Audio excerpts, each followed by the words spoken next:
दोस्तों, क्या आप जानते हो ट्रांसफार्मर क्या होता है, इसका वर्किंग प्रिंसिपल क्या होता है और इसको हम कहाँ कहाँ पर उपयोग में लेते हैं। तो आइए हम बारी बारी से तीनों चीज़ों को समझते हैं। तो मेरा नाम है प्रवीण कुमावत और मैं आपको आज ट्रांसफार्मर के बारे में पूरा डिटेल बताने वाला हूँ। ठीक है, तो शुरू करते हैं। तो सबसे पहले बात करते हैं हम कि ट्रांसफार्मर होता क्या है। तो ट्रांसफार्मर एक ऐसा इलेक्ट्रिकल डिवाइस है जो कि इलेक्ट्रिकल एनर्जी को एक सर्किट से दूसरे सर्किट में ट्रांसफ़र करता है और ये इलेक्ट्रोमैग्नेटिक इंडक्शन के प्रिंसिपल पर काम करता है। ये सी सप्लाई पर ही काम करता है। दूसरा, ये फ्रिक्वेंसी को चेंज नहीं करता है। जो इनपुट साइड पे हमारा फ्रिक्वेंसी है वही फ्रिक्वेंसी हमारा आउटपुट साइड से निकलेगा, मतलब हमारा फ्रिक्वेंसी दोनों साइड पर सेम रहेगा। तो अब हम बात करते हैं कि इलेक्ट्रोमैग्नेटिक इंडक्शन क्या होता है। तो इलेक्ट्रोमैग्नेटिक इंडक्शन एक ऐसा प्रोसेस है जिसमें हम किसी भी कंडक्टर में वोल्टेज जनरेट कर सकते हैं जब वो किसी मैग्नेटिक फील्ड में रखा हुआ है, लेकिन magnetic field changing magnetic field होना चाहिए। तो अब हम बात करते हैं कि जो ये इंड्यूस्ड ईएमएफ है उसका क्वांटिटी कितना होगा। तो हमें पता है जहाँ पर मैग्नेटिक फील्ड होता है वहाँ पर हमारा मैग्नेटिक फ्लक्स जनरेट होता है। ठीक है, अब जब मैग्नेटिक फ्लक्स जनरेट होगा हमारा इंड्यूस्ड ईएमएफ डायरेक्टली प्रोपोर्शनल होता है rate of change of magnetic flux through the conductor. मतलब उस कंडक्टर से मैग्नेटिक फ्लक्स किस रेट से चेंज हो रहा है उसी के डायरेक्टली प्रोपोर्शनल हमारा ईएमएफ जनरेट होता है। मतलब जितना फास्ट हमारा मैग्नेटिक फील्ड जनरेट मतलब चेंज होगा, मैग्नेटिक फ्लक्स जितना फास्ट उस कंडक्टर के थ्रू जाएगा उतना ही ज़्यादा उसमें ईएमएफ इंड्यूस्ड होगा। तो अब हम देखते हैं ट्रांसफार्मर वर्किंग कैसे करता है, मतलब ट्रांसफार्मर का वर्किंग क्या है।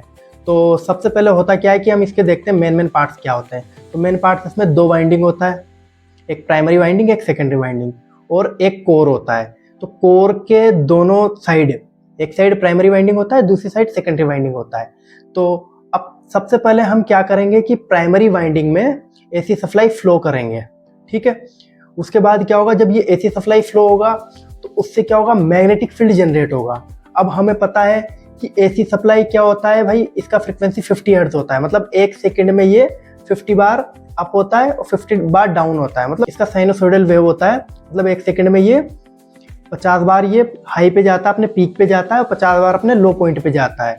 तो इस वजह से हमारा जो मैग्नेटिक फील्ड जनरेट होगा वो भी चेंजिंग मैग्नेटिक फील्ड जनरेट होगा, मतलब परिवर्तनशील हमारा मैग्नेटिक फील्ड बनेगा।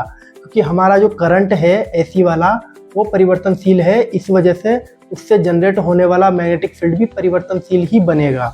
अब ये जो मैग्नेटिक फील्ड है वो कोर के थ्रू हमारे सेकेंडरी वाइंडिंग पे जाएगा, सेकेंडरी वाइंडिंग के साइड जाएगा और इस चेंजिंग मैग्नेटिक फील्ड की वजह से सेकेंडरी वाइंडिंग की कोइल में ईएमएफ इंड्यूस्ड होगा, मतलब वोल्टेज जनरेट होगा उसके अक्रॉस।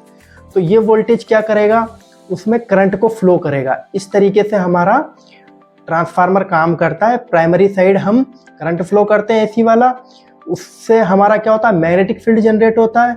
अब एसी सप्लाई हमारा साइनोसॉइडल वेवफॉर्म में होता है, मतलब कम ज़्यादा होता रहता है फ्रिक्वेंसी पे, मतलब फ्रिक्वेंसी पे काम करता है।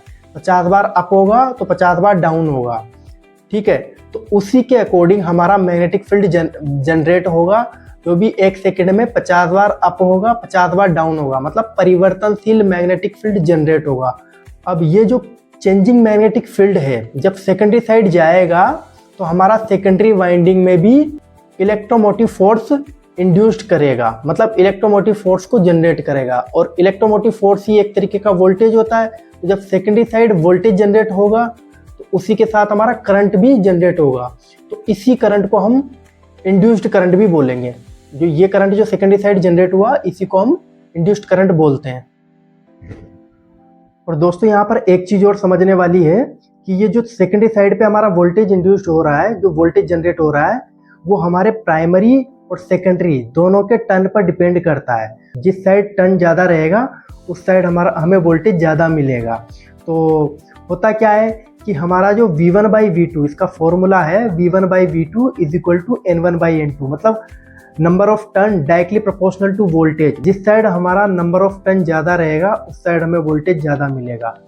और एक चीज़ और बताना चाहता हूँ मैं आपको कि हमारा जो वोल्टेज है उसका rating voltage into ampere VA में देखा जाता है, तो VA में देखा जाता है तो प्राइमरी के साइड में और सेकेंडरी के साइड में, दोनों साइड पे हमारा वोल्टेज इंटू करंट का जो मल्टीप्लिकेशन होता है दोनों साइड बराबर रहेगा। मतलब V1 into I1 is equal to V2 into I2 रहेगा।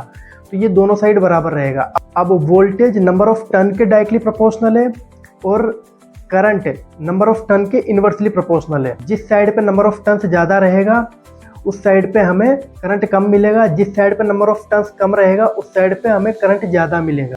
इसी प्रिंसिपल का यूज करके हम step up step down transformer बनाते हैं।